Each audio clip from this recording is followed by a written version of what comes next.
Look, let's be honest. At this point, you've probably heard more about cryptocurrency than you have about your own distant relatives. Your nephew thinks wearing a hoodie to a wedding is bold. He's probably tried to explain Bitcoin to you over a plate of lukewarm turkey. Your Uber driver mentioned Dogecoin. It is everywhere. Weird, invisible internet money. Either the future of finance or a multi-trillion-dollar implosion. It's confusing. It's intimidating. It has the hyperactive energy of a toddler with a permanent marker. And yet you can't look away. The stories are wild. 1 minute, Dogecoin kid becomes a millionaire. Next minute, someone loses life savings over a forgotten password. It's a financial soap opera with tech evangelists, meme lords, and people who look like they're about to get scammed. Digital gold rush, Wild West vibes, fortunes made and lost. Everyone selling you a shovel. So we have to talk about it. Ignoring crypto in 2025 is like ignoring a rhinoceros in your living room. You might not know how it got there, but you must acknowledge it.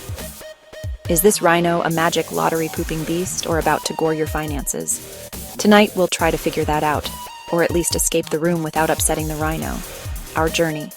Dizzying highs and soul-crushing lows. We'll explain what this stuff is without Silicon Valley robot speak. We'll ask why people strap into this roller coaster convinced it's heading to the moon. Then we'll stare into the abyss. We'll cover scams, hacks, catastrophic losses, and the dangers. Even a billionaire's tweet can tank value, so buckle up. This is a bumpy ride. All right, let's start with the basics. And I promise to use as little jargon as possible. Think of cryptocurrency as digital money. It's like the cash in your wallet, a grubby piece of paper, a metal coin, but it exists only on computers. You can't hold it, you can't fold it. You certainly can't use it to level a wobbly table. It's purely digital, a string of code that says, "Hey, I'm worth something." Its name comes from cryptography, which is the fancy art of writing or solving codes. This is key because that's what makes it secure. Or at least, that's the general idea. It's money protected by incredibly complex math problems. Now, here's where it gets a little weird. Unlike the money in your bank account, dollars, pounds, euros, cryptocurrency isn't issued or controlled by any central authority. There's no government printing it, and there's no big bank overseeing it. This is what people mean when they say it's decentralized. It's like a group project where no one is in charge, which, if you've ever been in a group project, should immediately set off some alarm bells. The system is run by a scattered network of computers all around the world, all working together to verify that, yes, you did just send some of your magic internet money to someone else. So how do you get it? Well, you can mine it, which involves using powerful computers to solve those aforementioned complex math problems to validate transactions and create new coins. A more accurate description of mining would be running a computer so hard it could double as a space heater until it guesses a magic number. Or you can just buy it. You go onto an exchange, which is like a stock market but for crypto. And you trade your regular boring government money for something exciting and volatile. Bitcoin, Ethereum, a coin named after a cartoon squid.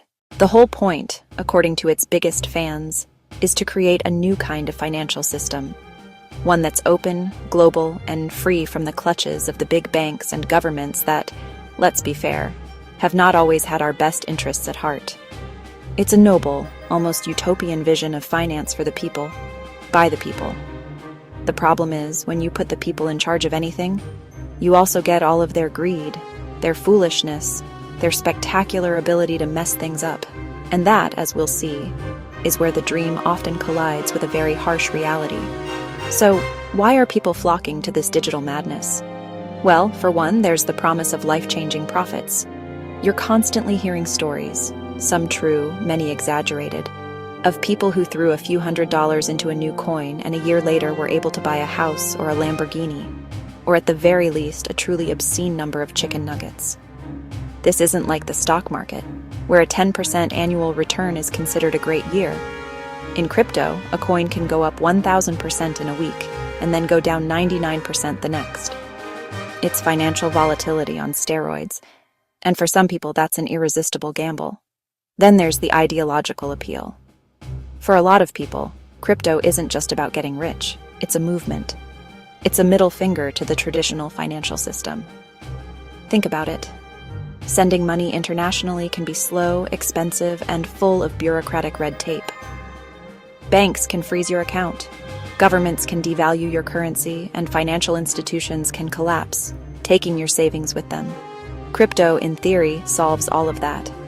It offers a way to send money anywhere in the world, almost instantly, with low fees, and without needing permission from anyone.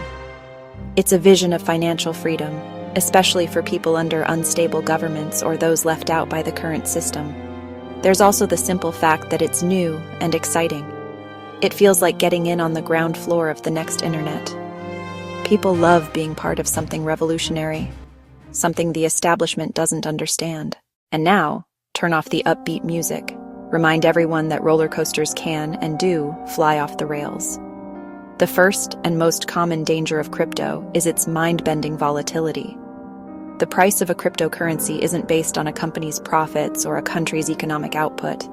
It's based almost entirely on supply and demand, which is a polite way of saying it's based on hype and panic.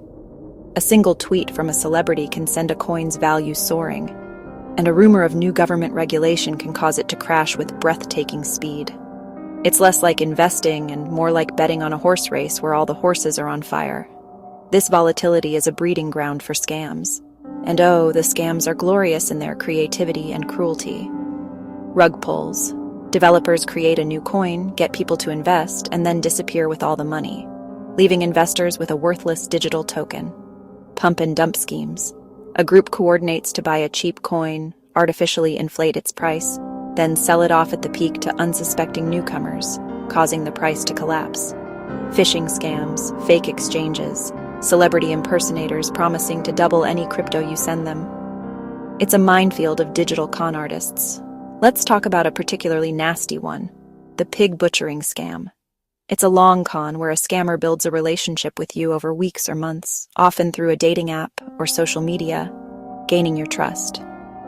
They pretend to be a successful crypto investor and generously offer to teach you their secrets.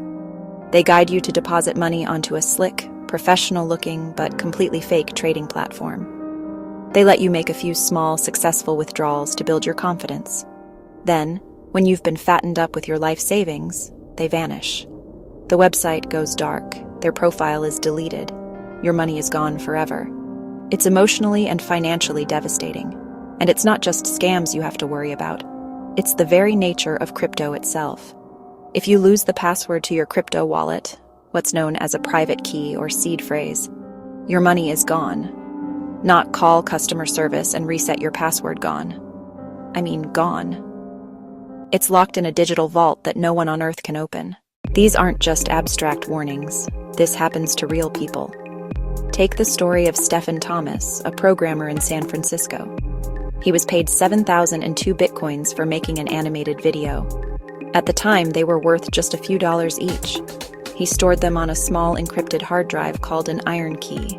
He wrote the password on a piece of paper, and he lost it. The drive gives you 10 guesses before it permanently encrypts itself, wiping the data forever. As of today, he has used 8 of his 10 guesses. That Bitcoin is now worth hundreds of millions of dollars. He can only watch it, locked in a digital prison he can't break into. Or consider James Howells, a man from Wales. In 2013, he accidentally threw out an old hard drive while cleaning his office. That drive contained the private keys to approximately 8,000 bitcoins. He didn't realize until years later when the value had skyrocketed. For nearly a decade, he's battled his local council for permission to excavate the landfill. He offered a significant cut, but they refused, citing environmental concerns. He knows the approximate location. It's buried under tons of garbage. And then there are stories that are just tragic. During the massive crypto crash of 2022, countless people saw everything evaporate in days. The Terra and Luna subreddit was filled with harrowing posts from people who lost everything. They weren't all greedy gamblers. Teachers, factory workers, small business owners were sold a dream and left with debt and despair. These stories show the brutal, unforgiving nature of crypto. There are no safety nets, no FDIC insurance if an exchange fails, no consumer protection agency if you get scammed. You are operating in a deregulated frontier. And when things go wrong, you're completely on your own. Even if you do everything right, you protect your password, you avoid obvious scams, you're still not safe. Why? Because the places where buy, sell, store your crypto can be hacked. These platforms, known as exchanges, are massive, centralized honeypots holding billions of dollars in digital assets. And that makes them a very, very tempting target for hackers. And when I say hackers, I don't just mean some kid in a basement. We're talking about sophisticated, state-sponsored cybercrime syndicates who see crypto exchanges as their personal ATMs. One of the most infamous early examples was the Mt. Gox hack. Back in 2014, Mt. Gox was the biggest Bitcoin exchange in the world, handling over 70% of all transactions.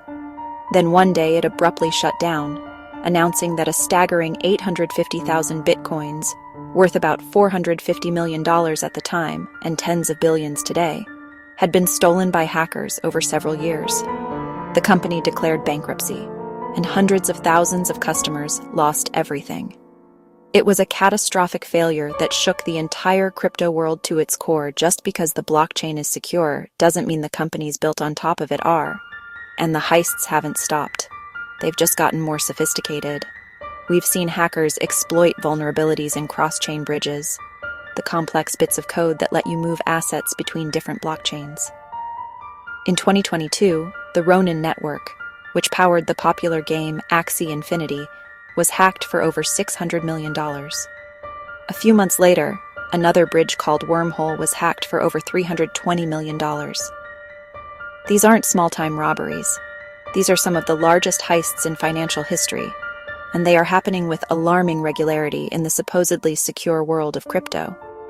The core issue is that while the underlying blockchain technology might be secure, the ecosystem built around it is a chaotic mess of new, unaudited code and rapidly growing companies that often prioritize growth over security.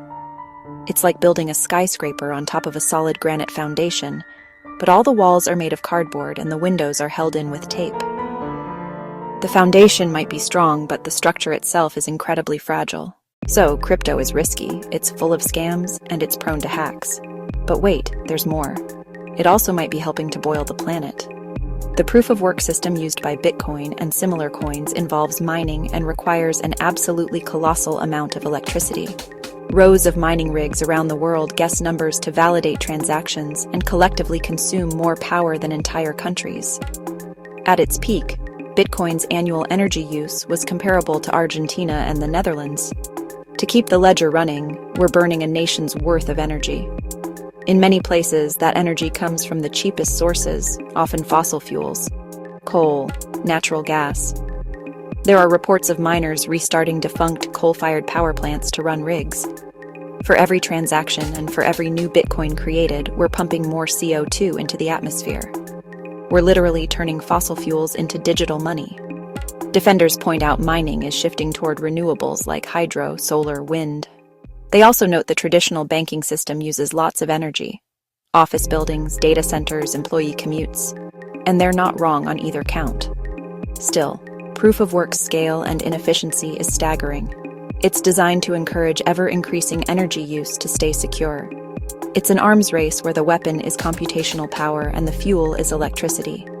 Newer cryptos are moving away from this model. Ethereum transitioned to proof-of-stake, cutting energy use by over 99%. But Bitcoin shows little interest in doing the same. As long as Bitcoin dominates, the environmental question will hang over the industry like a thick, carbon-filled cloud. A tech of the future powered by the dirty energy of the past. So, after all that, what are we left with? We have a revolutionary technology, the blockchain, that could genuinely change the world. It offers a new model for trust, transparency, ownership. At the same time, we have cryptocurrencies, the first major application of that technology functioning like a global, unregulated casino. Scams, staggering volatility, catastrophic hacks. A deeply troubling environmental footprint. It's a world of incredible promise and incredible peril. Paradise for visionaries, a minefield for the unprepared. Crypto isn't one thing, not simply the future of money, not simply a Ponzi scheme, complex, messy, rapidly evolving, with elements of both. The utopian dream, a decentralized financial system, free from corporate control, free from government control. It's powerful and attractive, But the reality is a wild west. Loudest voices often belong to those with the most to gain. The quietest voices are often those who have lost everything. The gap between dream and reality is vast. So, what's my advice for you, the curious but careful observer? Simple. Treat it like a trip to Las Vegas. Don't go with your life savings. Don't go with money you can't afford to lose. If it vanished tomorrow, it must not affect your ability to pay rent. Or buy groceries. Go with a small amount of entertainment money. Go to learn. To see how it works. To understand the technology firsthand. But under no circumstances trust anyone promising guaranteed or easy profits. They are lying. Be curious. Be skeptical. Read. Learn. Understand the risks.